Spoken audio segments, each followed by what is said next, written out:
भंडाऱ्यामध्ये आयुध निर्माण कारखान्यामध्ये भीषण स्फोट झालाय। यामध्ये दोघांचा मृत्यू झालाय। भंडाऱ्याच्या जवाहर नगर येथील आयुध निर्माण कारखान्यामध्ये हा स्फोट झाला। 7 कामगार ढिगाऱ्याखाली अडकल्याची भीती आहे। भंडाऱ्याच्या जवाहर नगर येथील आयुध निर्माण कारखान्यामध्ये हा स्फोट झालेला आहे। कारखान्याच्या RK ब्रांच सेक्शनमध्ये स्फोट झाल्याची प्राथमिक माहिती आहे। 5 गंभीर कामगारांवरती सध्या खासगी लक्स रुग्णालयामध्ये उपचार सुरू आहेत।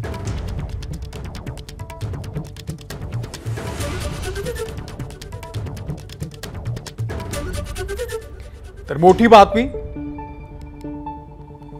भंडाऱ्याच्या आयुध निर्माण कारखान्यामध्ये भीषण स्फोट झालेला आहे आणि या स्फोटांमध्ये 2 जणांचा मृत्यू झाल्याचं कळतंय। भंडाऱ्याच्या जवाहर नगर या परिसरामध्ये आयुध निर्माण कारखाना आहे आणि याच कारखान्यामध्ये हा स्फोट झालेला आहे।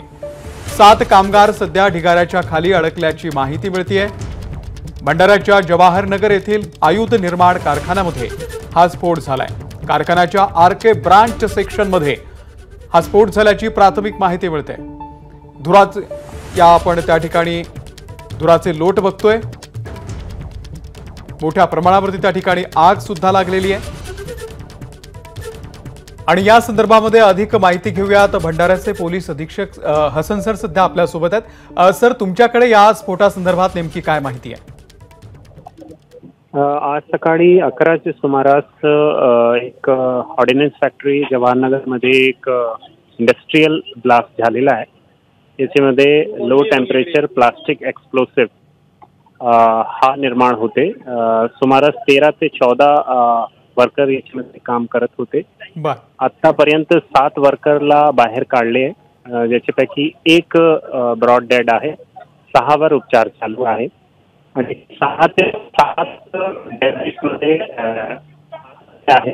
बाहेर काढण्याचे प्रयत्न चालू आहे। NDRF ची टीम, SDRF ची टीम, डिस्ट्रिक्टची डिझास्टर मॅनेजमेंटची टीम सगळी आहे। रेस्क्यू ऑपरेशन चालू आहे।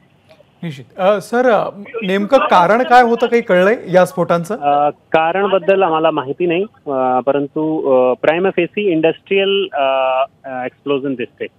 बर सर, या कारखान्याच्या आतमध्ये किती लोक होते, काही माहिती मिळाली आहे आणि किती जणांना बाहेर काढलं? 13 ते 14 लोक काम करत होते। या युनिट आहे एक LTPE, low temperature plastic एक्सप्लोसिव्ह unit आहे। 13 ते 14 लोक काम करत होते। कन्फर्म नाही आहे आता।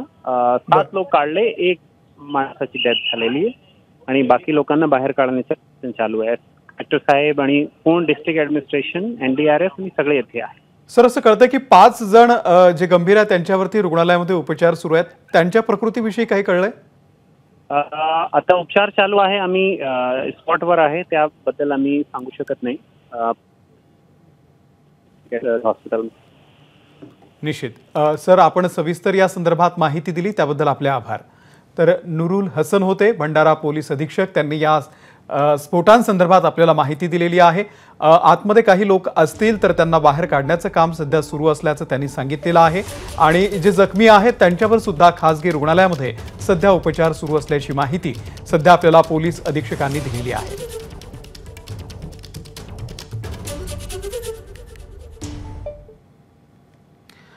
आणि इकडे स्थानिक आमदार भोंडेकर यांनी घटनास्थळी भेट दिलेली आहे। 11 जण ढिगाऱ्याखाली अडकलेले होते, 6 जणांना बाहेर काढले असं भोंडेकर यांनी म्हटलेलं आहे।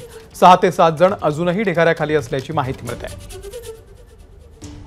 6 लोक काढण्यात आले, तर 6 पैकी एक डेथ झाला आहे आणि बाकी उर्वरित 5 लोकांवरती उपचार सुरू आहे आणि उर्वरित जे 7 लोक आहेत ते आतमध्ये आहेत, पण ते आवाज देत आहेत, बोलत आहेत आणि त्यांना संपूर्ण जिल्हा प्रशासन, सगळी यंत्रणा तिथे उभी आहे। पोलीस प्रशासन आहे, कलेक्टर आहेत, SP आहे, म्हणजे सर SDM आहे, डिपार्टमेंटचे ह्या ऑर्डिनन्स फॅक्टरीचे सर्व अधिकारी आहे आणि नागपूरहून काही टीम बोलवली आहे, जे कटर मशीन असतात, NDRMची टीम आहे, SDRMची टीम आहे, सगळेचे सगळे बोलवलेले आहे आणि बचाव पथक चालू आहे। पण हे नक्कीच हा जो घटना आहे, ही घटना ह्या भंडारा ऑर्डिनन्स फॅक्टरीच्या इतिहासामध्ये सगळ्यात मोठी ही घटना आहे।